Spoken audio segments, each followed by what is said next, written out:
Pourquoi ces aliments-là? Parce que ces aliments-là excitent les passions. Dis-moi ce que tu manges et je te dirai qui tu es. Quelqu'un qui mange beaucoup de viande est souvent très nerveux. Les personnes qui ont tendance à manger beaucoup de piment ont la passion de la colère. Et même la passion sexuelle vient de certains aliments que l'on mange. Si vous êtes par exemple adonné au vice de l'alcool, ça va avec les passions sexuelles. Donc vous voyez quand je disais au début que le démon a tenté Jésus sur la nourriture, il a tenté Adam sur la nourriture, parce qu'il sait que le point faible de l'homme vient de ce qu'il mange. Dis-moi ce que tu manges et je te dirai qui tu es. Et comme vous avez dit, mais les orthodoxes se privent de tous ces aliments-là. Mais pourquoi tout ça?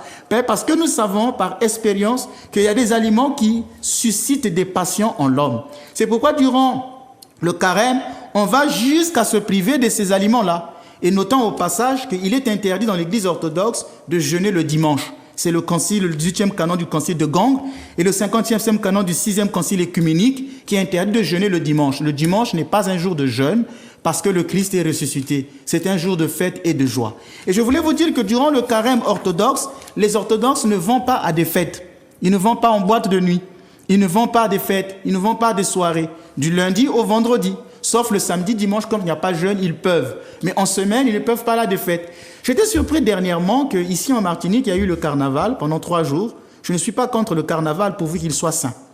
Pourvu qu'il soit sain, je suis parce que moi je trouve que c'est culturel et c'est quelque chose de très beau. C'est genre des gens qui s'habillent, c'est vraiment de l'ingéniosité. Vous voyez, les gens sont bien habillés, ils font des trucs, tout ça sur la tête, des masques, tout ça, ça marche, ça chante. Dieu ne nous a pas créé que pour les larmes. Il faut se réjouir, ce sont des moments de joie. Ça peut être culturel. Mais quand ça déborde dans le laxisme, dans la sexualité mal démesurée, dans les corps qui se dénudent, là ce n'est plus sain.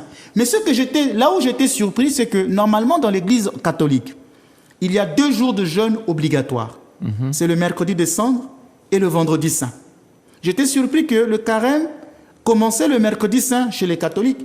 Mais j'ai vu beaucoup de nos frères aller dans les carnavals le mercredi saint. Ce n'est pas à moi de répondre, c'est à leur pasteur peut-être de leur répondre. Mais quant à moi, je vous montre ma surprise. Parce que nous, dans la tradition orthodoxe, quand il y a le carême, on le vit jusqu'au fond. Il n'y a pas de fête pendant le carême. On devrait commencer dès le mercredi. Dès le mercredi des cendres. Mercredi à partir de minuit. Mercredi, oui, mercredi des cendres, dès que ça commence. Dans la journée, parce que moi, dans ma jeunesse... La journée commence à quelle heure, monsieur Granier? La journée commence à quelle heure? Je pense qu'une journée commence à partir de minuit, n'est-ce pas? De minuit. Non, Voilà. mais moi, ce que je voulais vous dire, c'est que souvent, j'ai entendu dire que mercredi à minuit, le carême commence, donc il faut arrêter toutes sortes de choses. Oui, c'est ça. Et c'est pourquoi je vous explique ma surprise qu'un mercredi des cendres, il y avait carnaval. C'est ça, c'est ça. Je donne mon point de vue, je ne l'impose pas, mais selon les rites, le rituel, le mercredi des cendres est un jour de jeûne dans l'église catholique, comme le vendredi saint.